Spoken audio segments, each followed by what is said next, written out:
나눔 가족 여러분 반갑습니다. 말씀으로 여는 금요일 아침입니다. 예수님은 수전절을 배경으로 자신의 메시아 되심과 하나님의 아들 되심을 말씀하십니다. 이 시기는 예수님의 마지막 유월절 십자가 사건이 일어나기 약 4개월 전쯤의 일입니다.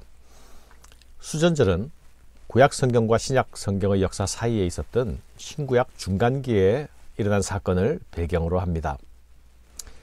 유대인들이 무장혁명을 통해서 외세를 잠시 몰아내고 성전을 회복하게 되는데 이것을 기념하는 절기로 하누카라고 부릅니다. 이 하누카라는 히브리어는 봉헌이라는 뜻입니다. 유다가 헬라 제국의 지배를 받던 시절에 시리아의 안디오쿠스 에피파네스 4세가 예루살렘 성전을 더럽히고 유대인들을 심하게 박해했습니다. 성전에 제우스 신상을 세우는가 하면 성전 제단에 돼지 피를 뿌리기도 했죠. 부정한 동물의 피가 거룩한 성전 제단에 뿌려지는 것들, 경건한 유대인들은 참을 수가 없었습니다. 이때에 유대의 제사장 마띠아스가 자신의 5아들과 함께 반란 투쟁을 시작하는데요. 특히 셋째 아들 마카비가 용맹한 전사가 되어서 그가 중심이 되어서 무장 봉기를 일으키죠. 그리고 그 셀루쿠스 왕조와 전쟁을 벌인 후 승리합니다. 이를 마카비 혁명이라고 하죠.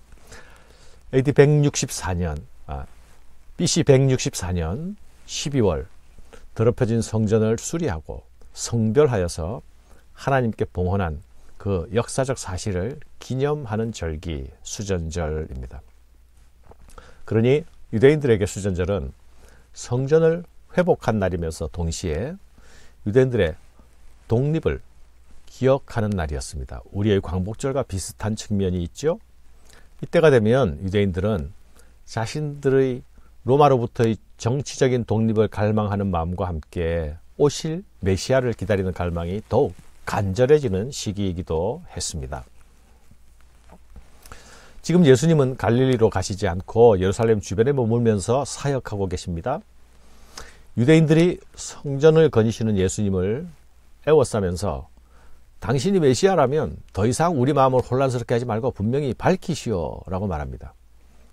그러나 그들이 가진 마음의 의혹 그리고 그들이 가진 혼란스러움은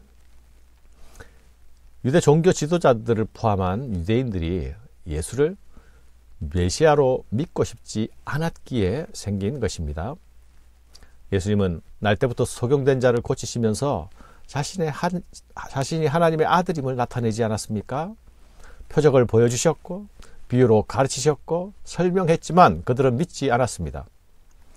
예수님은 그런 그들을 향해서 내가 행하는 일이 내가 누구인지를 말하고 있다고 말씀하십니다. 일관되게 예수님을 불신하는 그런 사람들을 향해서 예수님은 너희는 내 양이 아니므로 나를 믿지 않는 것이다 고 말씀하십니다.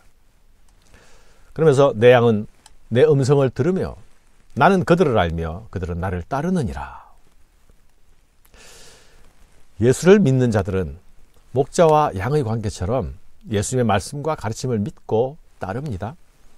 예수님을 믿기에 그분의 가르침이 들리고 그분이 누구신지 더 분명하게 알아가게 되는 것이죠. 예수님은 이런 사람들을 더욱 사랑하십니다. 내가 그들에게 영생을 주노니 영원히 멸망하지 아니할 것이요 그들을 내 손에서 빼앗을 자가 없느니라. 그들을 주신 내 아버지는 만물보다 크심에 아무도 아버지의 손에서 빼앗을 수 없느니라. 나와 아버지는 하나이니라. 얼마나 놀라운 말씀입니까? 예수님은 우리가 요구하는 것을 주시는 분이 아니라 우리가 진정으로 필요한 그것을 주시는 분이십니다. 예수님이 주시는 것은 그들이 바랬던 정치적 독립 정도가 아닙니다. 예수 믿는 자들에게 영원한 생명을 주십니다. 정치적인 독립과 유대 민족의 해방은 아마도 그들에게 가장 절실한 1차적인 필요와 목마름이었겠지요. 그러나 그들은 자신들이 진정으로 필요한 리얼 니즈가 무엇인지 몰랐습니다. 사랑하는 여러분, 죄와 사망의 지배 아래 놓인 인생들에게 생명을 얻는 것보다 더 소중한 것이 없습니다. 인생에게 잃어버린 하나님과의 관계가 회복되는 것보다 더 긴급한 필요는 없습니다. 예수님은 선한 목자가 양떼를 이리떼 가운데서 지키듯이 자신이 생명 주신 자들을 지키실 것입니다. 자기 양떼를 지키시는 것은 하나님 아버지의 뜻입니다. 아버지의 뜻을 예수님이 또한 행하시니 아버지와 아들은 하나입니다. 아버지와 아들의 관계 안으로 들어온 모든 자들은 모든 양떼들은 이 두 분의 관계 안에서 영원히 보호를 받습니다. 세상이 아무리 험악하다 하더라도 믿는 자들이 두려워하지 않을 수 있는 이유가 바로 이것이죠. 하나님의 소유가 된 백성, 하나님의 양무리가 된 자들은 그분의 보호 아래서 영원히 안전합니다.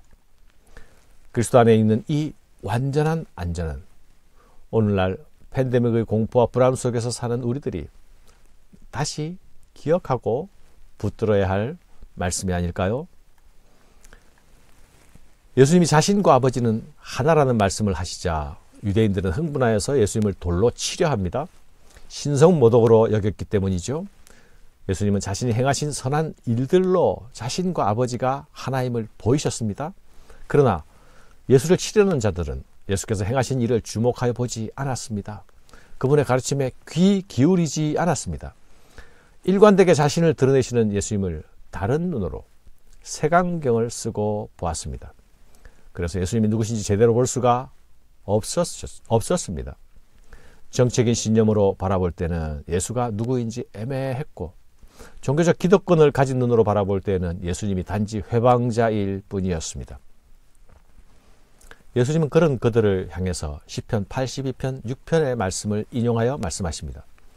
내가 말하기를 너희는 신들이며 다 지존자의 아들들이라. 예수님은 이 시편 말씀을 근거로 이렇게 또한 말씀하십니다. 성경은 패하지 못하나니. 하나님의 말씀을 받는 사람들을 신이라 하셨거든. 하물며 아버지께서 거룩하게 세상에 보내신 자가 나는 하나님의 아들이라 하는 것으로 너희가 어찌 신성모독이라 하느냐. 만일 내가 내 아버지의 일을 행하지 아니하거든 나를 믿지 말려니와 내가 행하거든 나를 믿지 아니할지라도 그 일을 믿으라. 그러면 너희가 아버지께서 내 안에 계시고 내가 아버지 안에 있음을 깨달아 알리라. 지금 예수님은 성경학자들 앞에서 성경으로 신성모독이라는 주장을 정확하게 반박하십니다. 만일 너희가 나 예수라는 사람이 의심스럽다면 내가 행한 일을 근거로 생각해보라 하십니다. 내가 하는 일이 하나님의 일이 분명하다면, 하나님이 아니고서는 그런 일을 할 수 없는 것이라면 내가 하나님 안에 있고 하나님이 내 안에 계신 것을 믿어야 하는 것이 아니냐라고 말씀하시는 것이죠. 그러나 그들은 끝까지 자신들의 입장을 바꾸지 않습니다. 예수를 오히려 잡으려 합니다. 예수님은 그들에게 끝까지 회개의 기회, 믿음의 기회를 주십니다. 그러나 그들은 생명 얻을 기회를 스스로 걷어차고 있습니다. 예수님은 자신을 잡으려는 자들 사이에서 유유히 빠져나가십니다. 사랑하는 여러분, 예수님의 표적과 가르침은 예수님 자신이 누구신가를 일관되게 드러내어 오지 않았습니까? 하지만 예루살렘의 중심에 있는 자들은, 성경을 잘 안다 하는 자들은, 종교 지도자들은 예수님을 거절했습니다. 그러나 요단강 저편에 있는 자들, 예루살렘의 변방에 있는 자들은 예수를 믿었다고 요한은 증언하고 있습니다. 지킬 것이 많고 자기 주장이 강한 자들에게는 거절당하셨지만, 오직 하늘의 은총만을 바라는 가난하고 갈급한 마음을 가진 자들에게는 영접을 받으신 것입니다. 사랑하는 여러분, 오늘 우리의 마음은 무엇으로 가득 차 있을까요? 혹시 우리 마음에 가득한 의심이 있다면 그 마음에 가득한 의심 버려야 하겠습니다. 내 지식에 의존한 회의가 가득 머물러 있다면 이제 그 회의는 내려놓아야 하겠습니다. 내 필요의 관점으로만 예수를 바라보는 눈이 있었다면 이제 접어야 하겠습니다.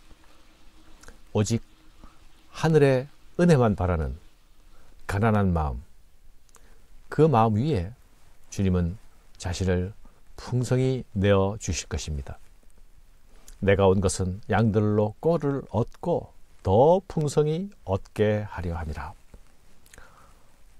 오늘도 우리에게 자신을 풍성히 내어주시고 부어주시는 예수 그리스도 그분으로 풍성한 생명 누리는 하루 되시기를 바랍니다. 감사합니다.